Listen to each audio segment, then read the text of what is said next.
It's the South Carolina Goodlife Podcast.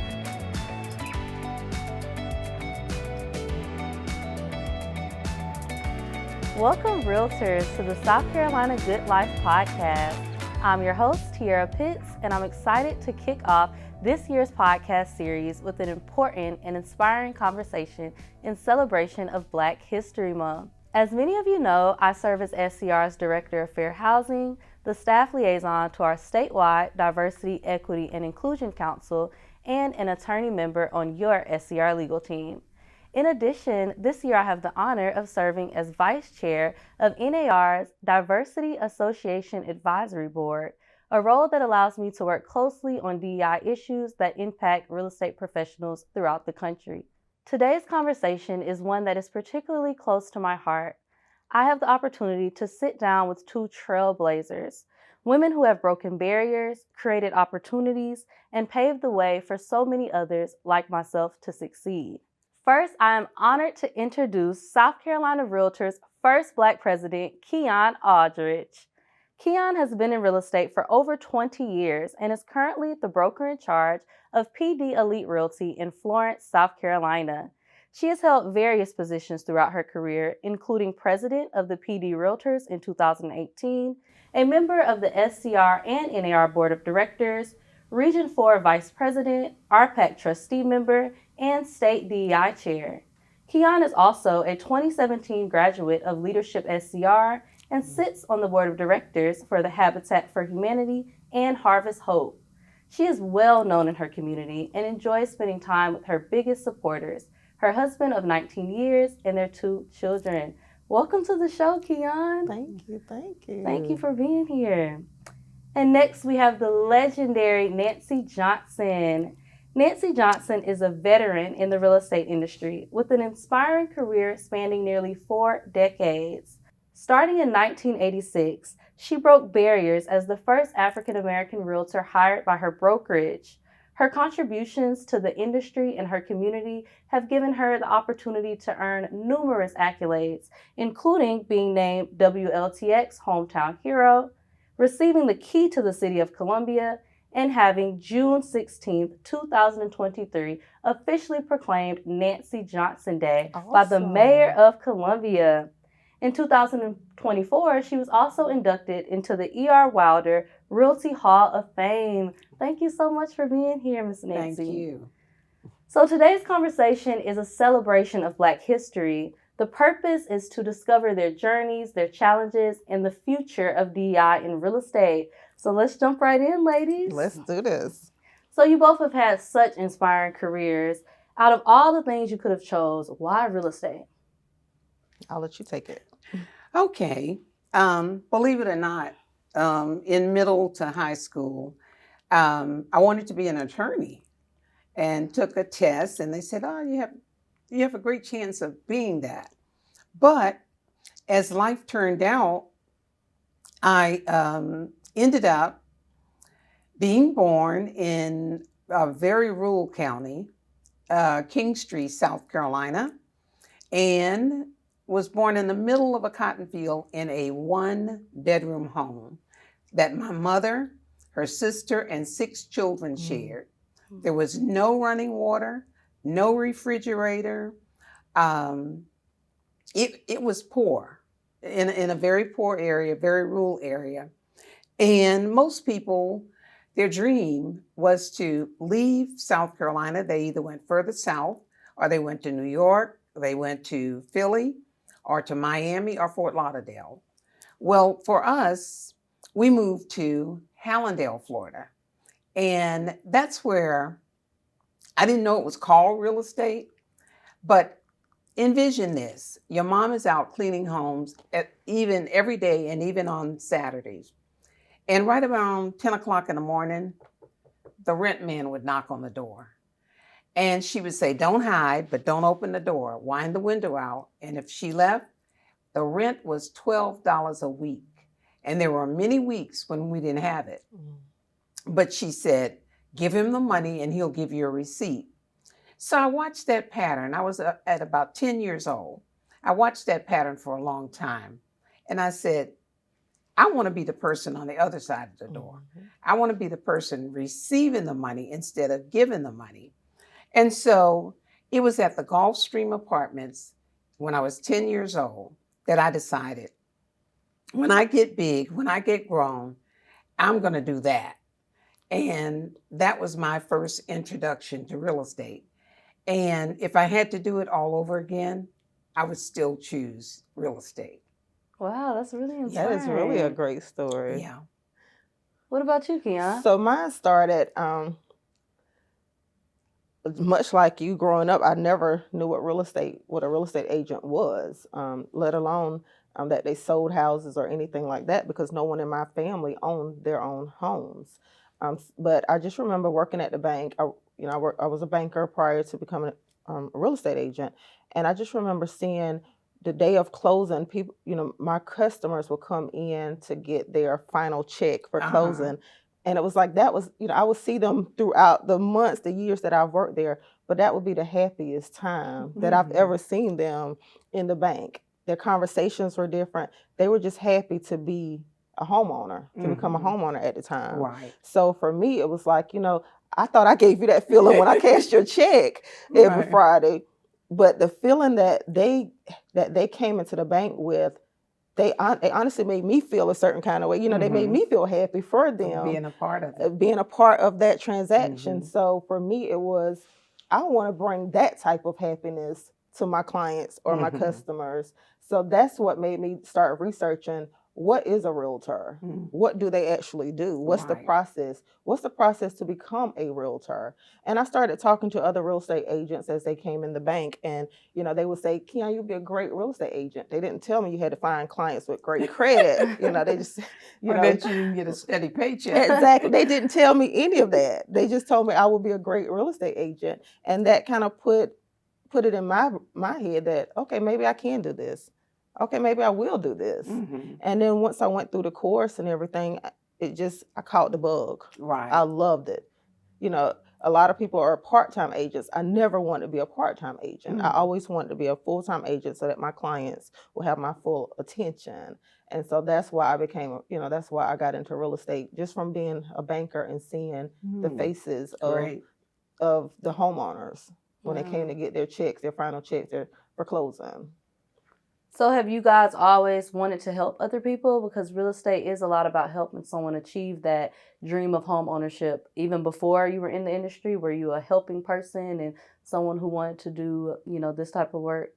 Definitely. I was always a helping person. I always help people as much as I can, even if it was picking up trash on the side of the road or, taking my neighbor's trash can to the street or, helping my neighbors do something in the neighborhood as a kid. So I've always had that spirit of helping people and just being a final person to help someone get, achieve their dream of home ownership. Right. That's just a feeling that I'm sure you feel it.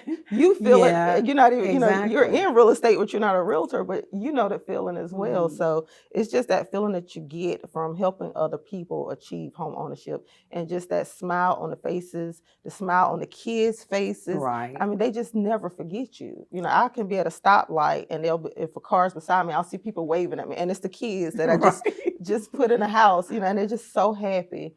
And they feel like you're Superwoman. Right.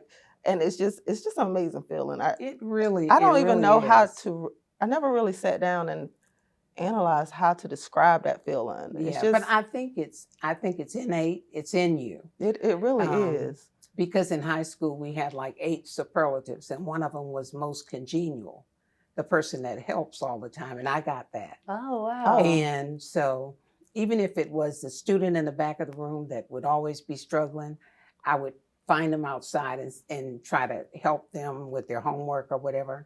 And like you say, the children, I've met second and third generation where they said, you're the lady on the billboard. And one lady called me about selling her home. And so she said 21 years, and her son was listening. And he said, Mom, she's still doing it? so you never know the impact that you make when you're trying to help somebody. Definitely. So, Keon, you are the first Black president of South Carolina Realtors in Yes. 2025. Yes, Congratulations. thank you. And Miss Nancy, you were the first Black woman hired at your brokerage when you got started. So, how does it feel to be the first in these spaces? So for me, it feels great. Being the first Black president was not on my bingo card ever. Being the state president was not on my bingo card either, but here I am. Right. And so, everybody's been very supportive, no matter the gender or race. I've been getting so much support from my fellow realtors, the community, everywhere. So being the first, it's amazing because I feel like I'm opening doors. I'm breaking barriers, Right. shattering glass ceilings. Yes, you are. And making space for people that look like me to feel comfortable to be in a room. Yes. So it feels good. Now, Miss Nancy, times were different when you got started, and people are much more accepting now, I'll say, from my Right. experience, Yeah. and helpful and appreciative, and wanting to see people like Keon shine. But when you got started, do you feel like that was your experience? It was a little bit different. And I think exposure is everything. If you grow up in an area and you don't see what's going on around you, your mindset can be very different. So I moved from South Carolina to Florida, where Florida, it was more integrated. Right. Though we lived in a almost totally Black community, we could go in the stores. Unlike in King Street, things were a little bit different. So real estate, getting into real estate and being the first Black, it was hard, but I had lived in Connecticut where there was, a great mix of people there. So I really didn't know I was the first Black until I was there for a while. And then we started looking at pictures on the wall and they said, and we did this and we did that. I'm like, there are no Black people. Yeah. So I didn't blaze the trail thinking I'll be the first, Right. but I ended up, I think maybe paving a dirt road, because in South Carolina, when I came into the business, it was tough times for people to buy homes. I mean, I was around when interest rate was 19%. Wow. And so blazing the trail as the first Black, I had to, not being a college graduate, not being from Columbia, didn't have a lot of people of influence around me. There weren't a lot of mentors when I got into the business. So my mindset was, if I'm going to leave a job, I worked in insurance for 19 years, and I'm going to go into this thing, I'm going to go full throttle, and I'm going to do everything, whatever it takes, that's what I'm going to do. And so we didn't have, in 86, we didn't have lock boxes. We didn't have social media. We barely had computer for research. It took us 3 weeks to get a credit report back. Wow. We didn't have fax machines. We didn't have cell phones. So you really had to work and you really had to be creative. And if you wanted to, as I wanted to, excel, be a trailblazer, open doors, do good things, help people, you had to think outside the box.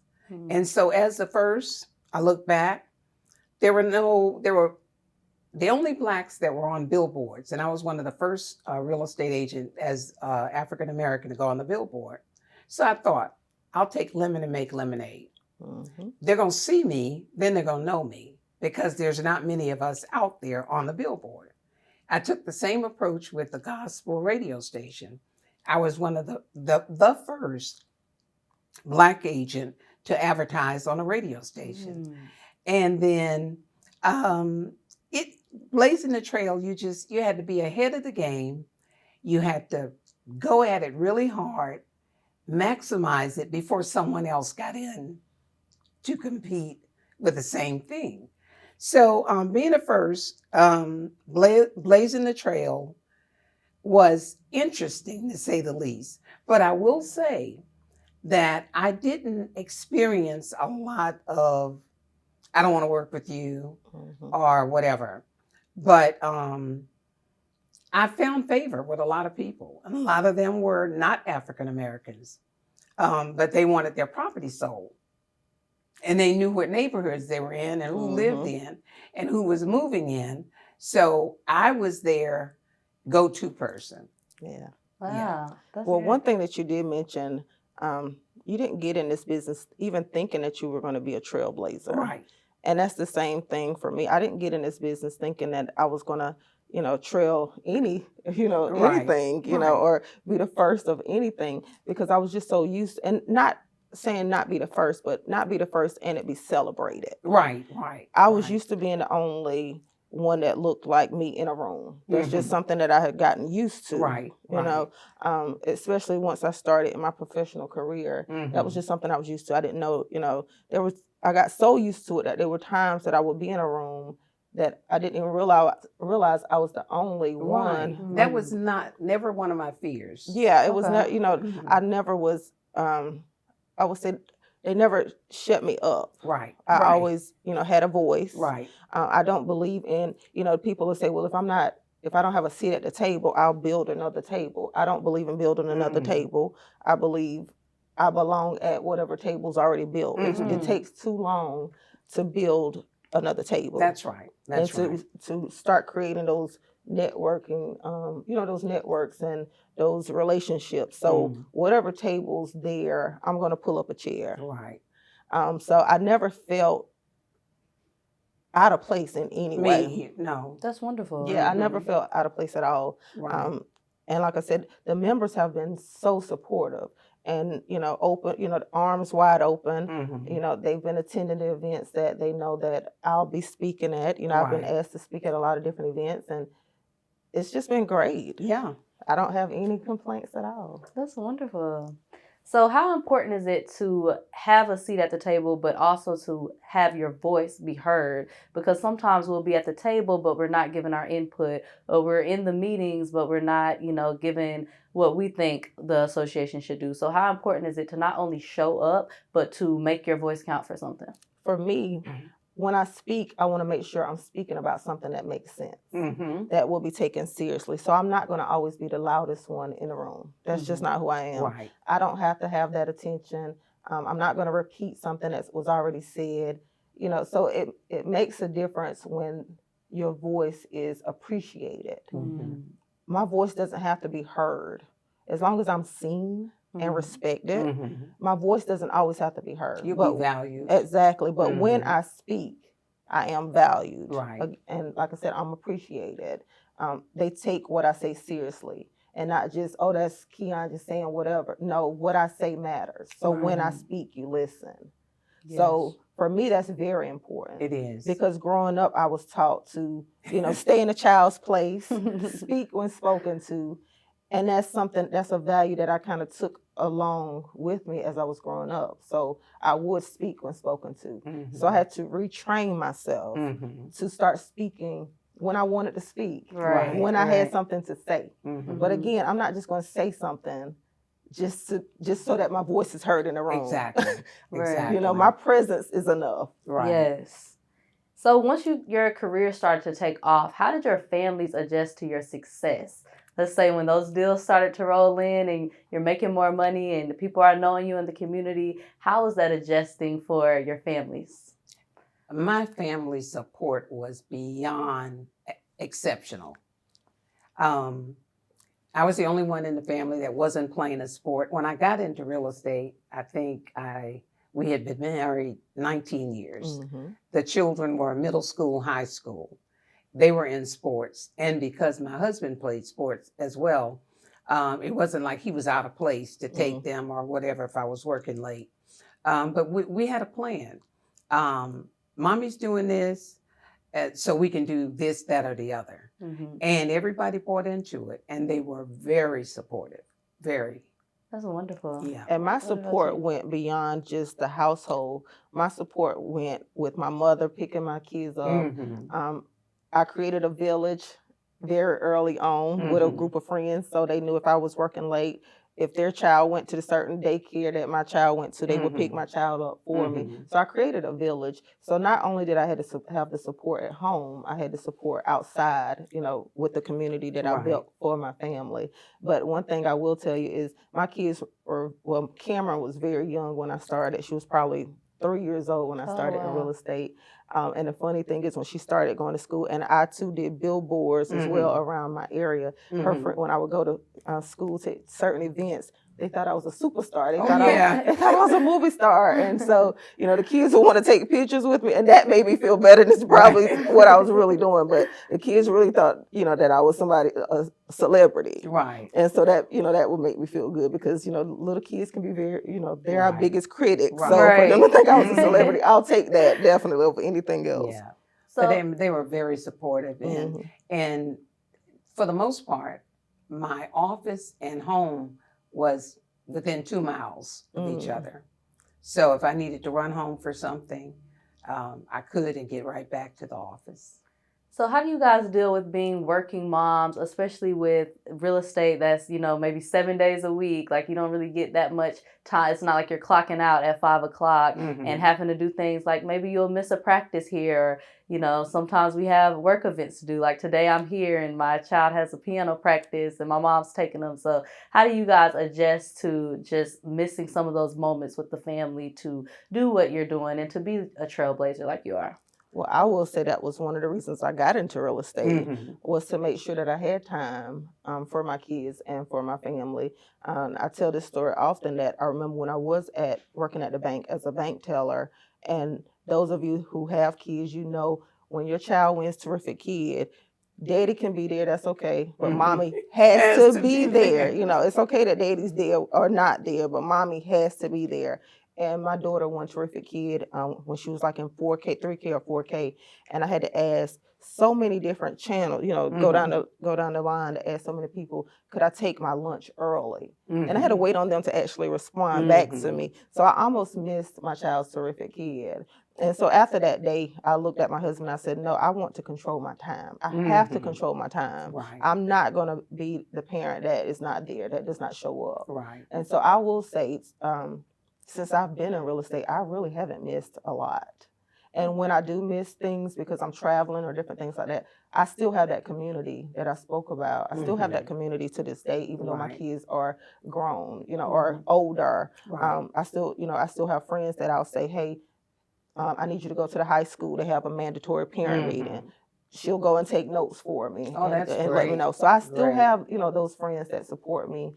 And everybody's just very supportive. My husband, he know, if I can't be there, he'll do whatever he can to try to be there or take off and, take the kids wherever they need to go. So the support has just been great. And just keeping up with mommy life and work life, a calendar works very well. And so you have to have that balance. Yeah, you have to have that balance. Even in the beginning, my kids used to ride with me a lot of times, and I have clients with kids, and they'll say, I'm sorry I have my kids with me. No, I'm sorry I have mine, because I'm the salesperson. But everybody has always understood that, sometimes mommy life comes first. That's and, right. No one has ever said, oh, well, I'm going to change agents because you have kids and you can't No, do this I've for never me. heard anybody say They've that. always been very supportive of that. And most of the time, my biggest cheerleaders, they'll remind me sometimes, don't you have to go this place? Because you become family with them and you start talking to them about different things. So, And I think, honestly, if your children know that you show up to most of their events, you don't want that element of surprise. They're looking for you. Right. You let them know in advance that I'm not going to make this game, or I may get there late, and set the expectation. Right. But if that's not the norm and you're usually there, I think you're good. Yeah, but as long as you schedule everything out. Right. I live by a schedule. I live by my calendar. And if it's not on my calendar, then I'm not going to remember to do it. And that means that I'm not supposed to do it. It doesn't exist. Yes, I put everything my kids have going on, everything my husband has going on that calendar. Yes, a couple of years ago, Keon shared with me her calendar. So now I use the same thing. I put the kids' appointments, their teacher-parent conference, of course, my work life. I even put like dinner with friends because, like you said, if you don't put it, you might just think, oh, this is just free time. Right. It's like, oh, I'm supposed to be at dinner at 6 o'clock. Yeah. So, Keon, you've been a mentor to me throughout Oh, real thank estate, and you. I really appreciate you and everything that you've been able to teach me. So how important is it for you to mentor others and to guide other real estate professionals on this path? Well, I believe that I'm always looking for my replacement. Mhm. So I don't want it to stop with me being the first Black. I don't Right. want it to stop with Corin. I want others to know that as long as you believe that you can do it, you can do it. Mhm. This can be done. Right. Make sure that you speak up. Do exactly what you want to do. Set those goals. I never set out to be a mentor. I just talk. I just speak. When I talk to someone, I just ask them questions, and a Right. lot of times that's just what it takes is that ask. To hear how many people feel that I have mentored them throughout the years is amazing because I never, it was never in my mind that, okay, I'm gonna mentor this person. Right. It was just, let me ask this person to do this, or let me tell this person I see something in them and you can do it. Right. So to be able to say that I mentored you and I appreciate that, it's a good feeling, but it's just not something that I've set out to do. It's just me being who I am. Just like we said, we didn't set out to blaze a trail. Yeah, I don't know Right. I don't know who to be. I don't know how to be anybody else but myself. Exactly. So if you ever are in my presence, that's just what you're gonna get. You're gonna get the genuine Keon. That's that's gonna tell you the truth. Right. Yes. And Miss Nancy, do you mentor any up and coming agents and help guide them? I do, and you would appreciate this. Back in the day, we didn't have teams. It was everybody was, just solo. But even with teams and your training and your mentoring, the biggest, I guess, downfall to it is you prepare, you train, you mentor, and then they go off to another company. But what I look at that as even a positive. They go off and they are with another company and they do exceptionally well. My mentoring worked. Right, exactly. I helped somebody else to do something that they may have had some potholes that I helped them to not step into and fall and break their neck. That I helped them to accelerate the pace to being successful in real estate. And I love it when I get a call and somebody says, Miss Nancy, I think I want to do what you do. And then I said, oh, really? Let's talk about that. Yes.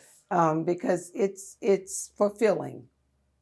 It really is. It really is. That's wonderful. Just to know how many lives you've touched throughout your career is definitely Right. amazing. It makes you Right. feel really good. Yeah.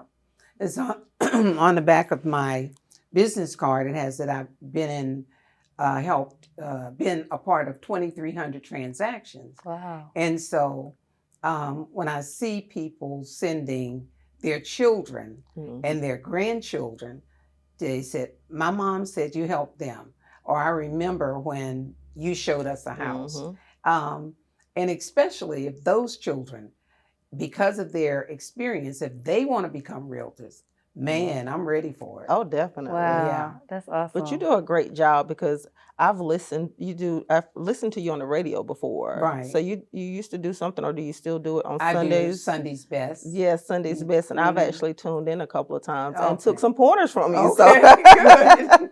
So yes, so Yeah. make sure you Yeah. look, plug that in. Yes, Tell us I about love giving. Sunday's Best. Well, Sunday's Best is a segment I started almost 6 years ago. And we've added the subtitle now is Sunday's Best, MYB, Minding Your Business. So it's kind of to encourage, to inspire people to get more financial knowledge. Because if a person's finance is not right, we can't sell them anything. We can show them the property, but we're not the lender. We don't finance it. Right. And so Sunday's Best is set up for a mindset, for people to learn how to leave a legacy, for them to get out of debt, and for them to be their very best in whatever it is they're doing. And Wow. it's usually 30 to 45 minutes. And it's really good, and it's That's really awesome. informative. And where can we find this?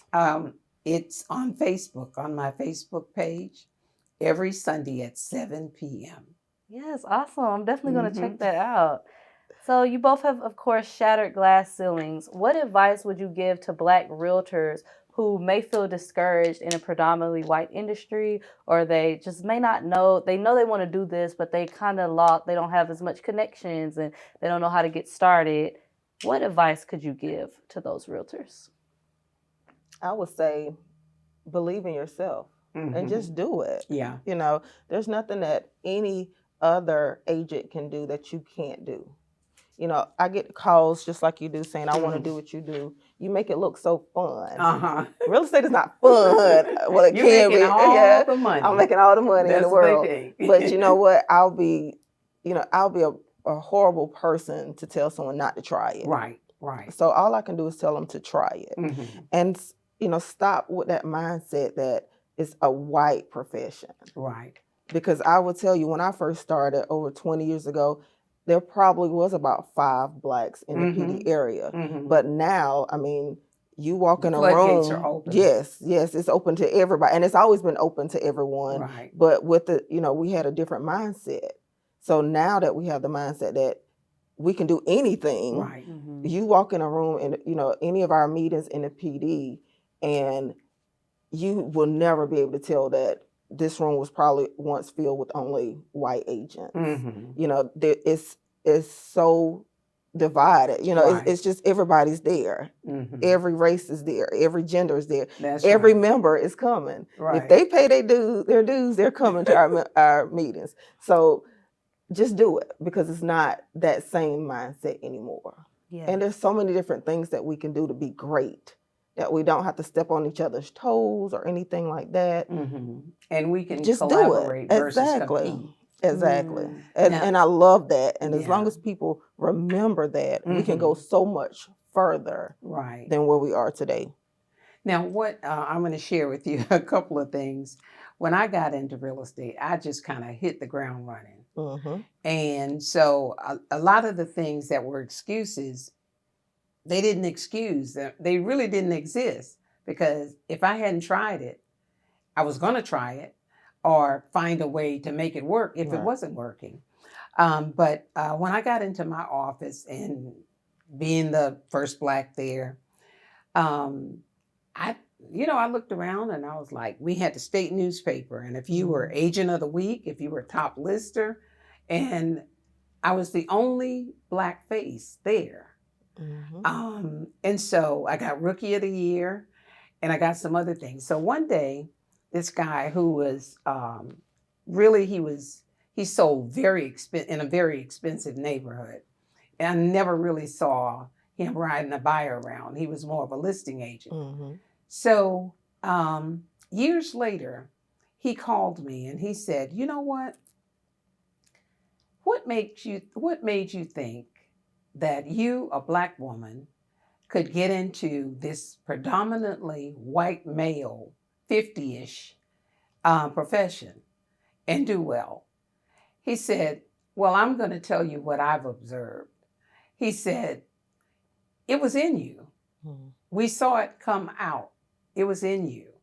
And he said, so now I don't doubt you.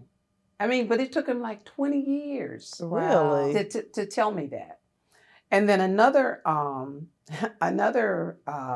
occurrence that happened, and I guess we would call it the imposter syndrome. Yes. There was a broker.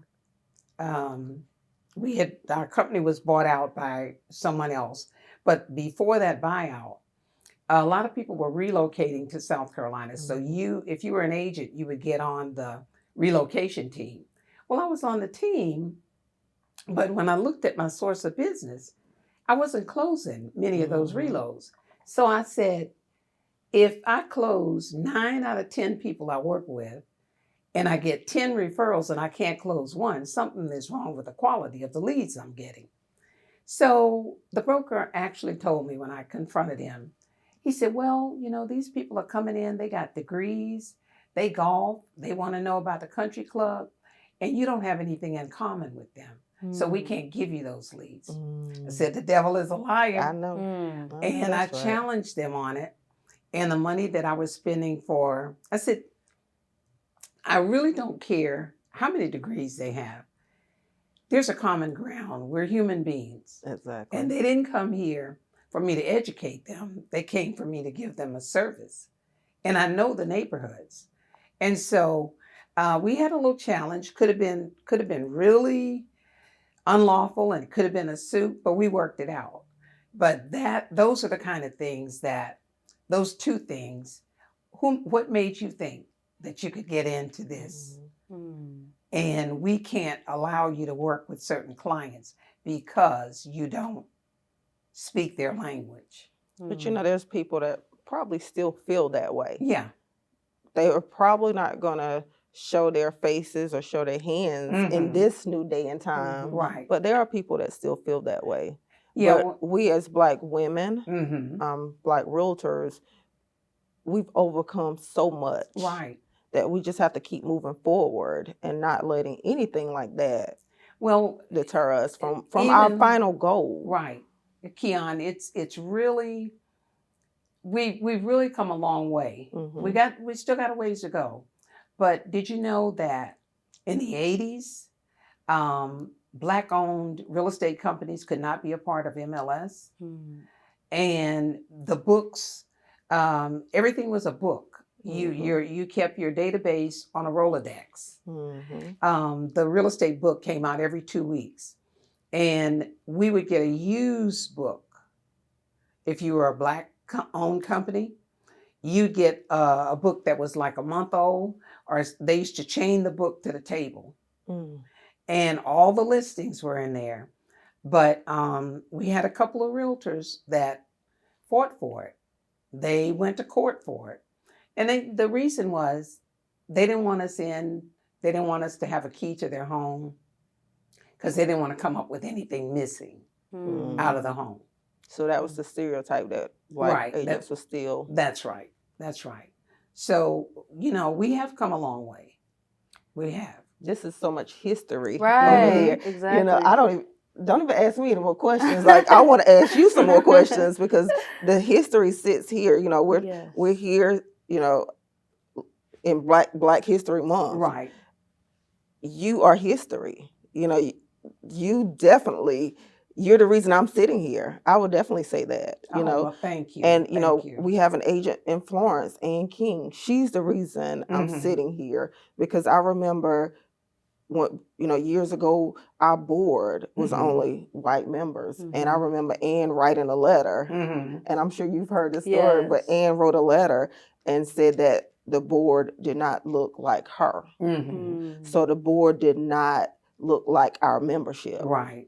Right. And after that, that's when things started changing for our local board. And I mean, you're talking recently because I've been selling real estate a little over 20 years. So I mean, that's not as long as you've been selling, but so that's still new. That's still fresh that she had to write that letter to make a difference in our own local association. Right. So there are people within the associations that went through the hard times just so that I could be sitting here. Right. So that other Black realtors can be sitting at the table or even at the head of the table of their board meetings. Right. That's right. So, for me, I appreciate you coming every year and sitting at this table with us and doing this because you are history. You are Black history. Yes. Thank you.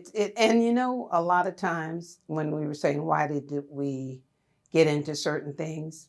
I was at an insurance company for 19 years. And because they said, you can't go any higher than manager, you can't be director because you don't have a degree. And at that point, I was like, I'm working this hard. And they're writing my check. What can I do to write my own check? If I'm going to work this hard, I want to get paid for it. Right. So I left after 19 years and got into real estate. And so sometimes you have to be pushed into your destiny. And I was always passionate about helping people. So it was the right move They meant it for evil, but it worked for my good. Oh no, definitely Yeah. worked out for Yes. it. Worked for all of our good. Yeah. Yes. That push that you got pushed all of us. Yes. And I'm definitely learning a lot sitting with you guys What's the today. saying? You walk so I can run. Yes, exactly. Yeah, Exactly. Yes. that's exactly what happened. So how does it make you feel when a Black person who's a trailblazer like yourselves, now it's this new term saying, oh, they're a DEI hire, insinuating that, you're just put here because of your skin color and not your hard work. How do you feel about that? Or what would be your response to anyone who is thinking that way? Like, oh, South Carolina Realtors just wants to be woke. That's why they have a Black president. I think they're showing their ignorance. Because if you knew my journey, then you will understand why I'm so happy to be here. Right. So you have to walk in my shoes. You have to have walked in any trailblazer's shoes that's a Black leader, Right. to understand why this is so important to us. Why being called a DEI hire makes entirely no sense. Right. Because I worked for everything that I have. Everything that is presented to me, I worked for. I spoke up for myself and for the members. I deserve to be here. Yes. I don't feel like I have to prove to anyone that I deserve to be here, but I know personally and for myself that I deserve to be here. So that's just showing their ignorance. And if people want to say that, let them be ignorant. I mean, I don't know any other way to any other. Let them run their mouth and I run my business. Yeah, I mean, Yes. and what they think of me is not my problem or my business. So That's right. if that's the way anyone feels, that's something in them that they have to work on. That's not Yes. something that I have to work on, Right. because I know personally that I worked hard to get here. That's right. Yes. And how do you guys sell your value when you're meeting with either a listing client or a buyer client? How do you, out of all the agents, sell who you are to them? I think that the very first meeting or the very first encounter, even if it's a telephone call, how you present yourself and how you relay what's in it for them. That moment and the moment that you sit at the closing table, those two moments are where you make a difference, where you set the impression in their mind that you're there to help them. You're not there to sell them. You're there to provide a service. And the value is, I was listening to something the other day, and they said, people think that realtors make all the money in the world and do as little as possible. But if you count up the number of hours we spend with a client, the number of tasks, and I think you were saying it's about 200 tasks over the period of working with the one amount client. of gas we use. Yes, The amount of time we're away from family. Right. Like we said, the things we miss with our family because we're with clients. That stuff really, that has a value to That's it. right. So we do a lot. That's right. And I think we set the value when they know that our integrity comes first. How we treat them. I tell people, I can lose a deal, but I can't lose my integrity. I lose one deal, I'm competitive enough to go get two. Exactly. Yes. But I'm not compromising on integrity. Yeah, you definitely can't do that. Well, I know one thing for me, Tia, on just going back to DEI, when all of this DEI stuff started, I was really concerned about you because you were there to help me in, what was it, 2018? No, not 2021. Yeah. Well, I get 2021. 2021, you were very instrumental in helping me start the DEI program for SCR. And like I said, with all of this going on now, how do you feel about larger companies thinking about doing away with the DEI programs for their employees? Right. Yeah. So when I first got started, it was because of the climate that was going on around 2020, I guess, is when you guys decided to have a diversity council, and to not only have a council, but to put money aside to be used and to hire an employee, which was me. So I was really just grateful to get to work on issues that I care about and that impact myself and my family, and I felt like God just created this position for me. So I was really grateful. But now in 2025, when there is a push against DEI, we see federal diversity people getting laid off and just companies, like you said, going away from it. I did feel uncertainty, and I felt like, you always think about job security and where does this leave me?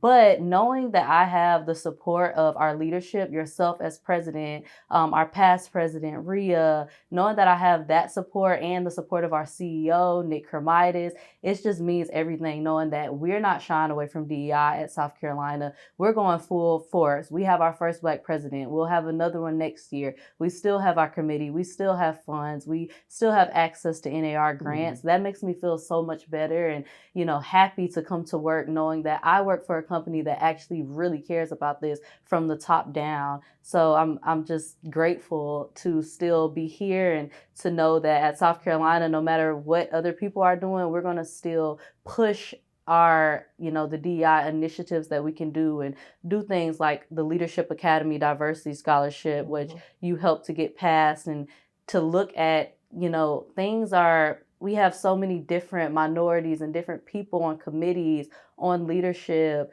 that have seats at the table. Like now it's just, I just feel like it's so many opportunities and on the state level and nationally. So and y'all keep going with that. Yeah, we definitely will, because I love to see so many.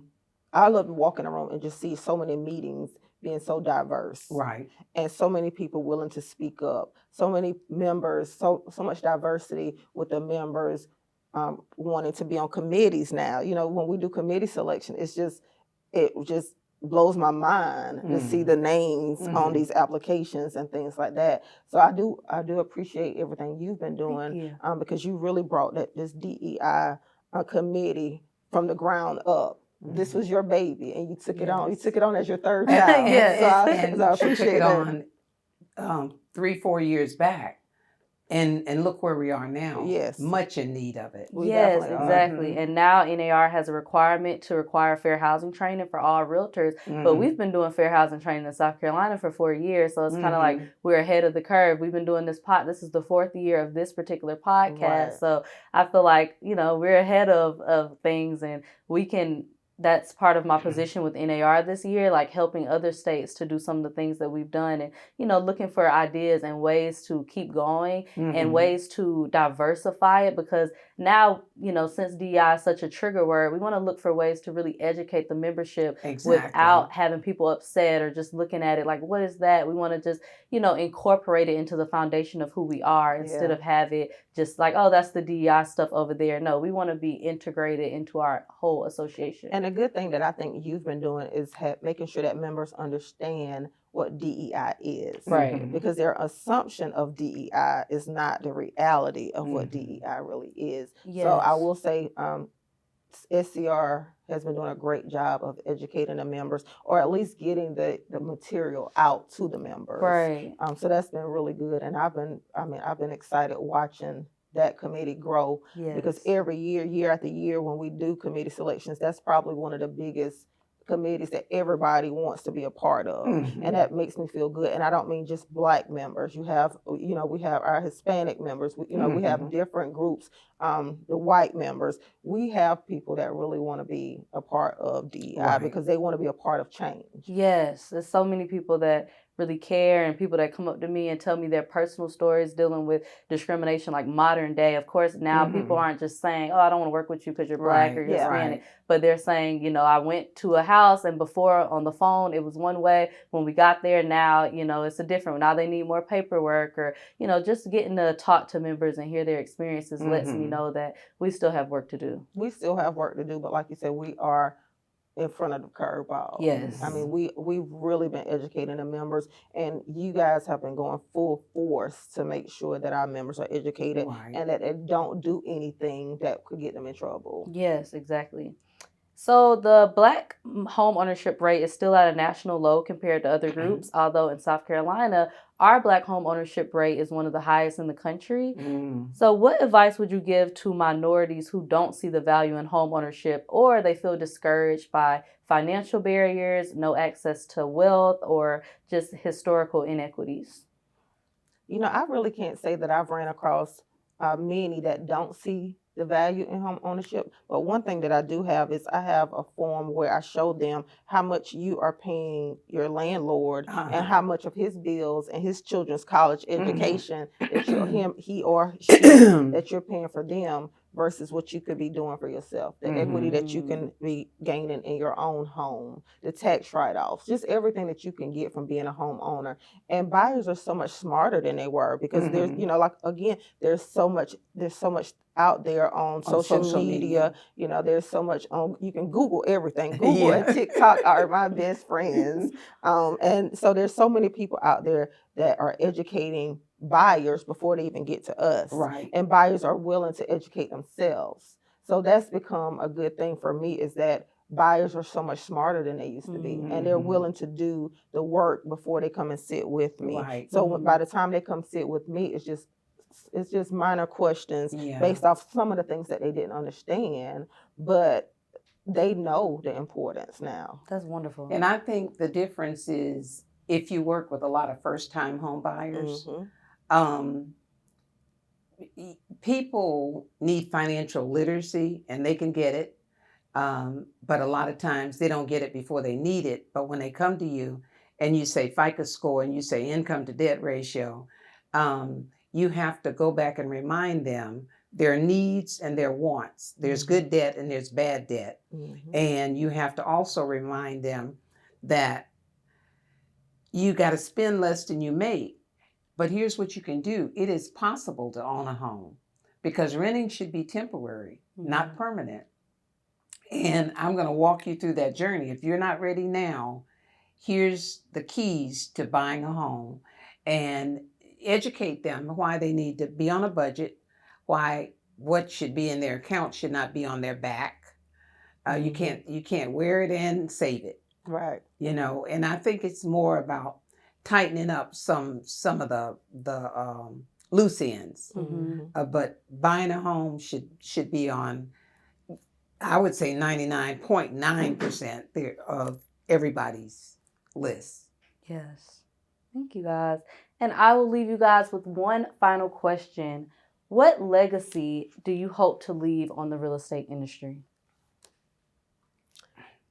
My legacy is it can be done. I did it.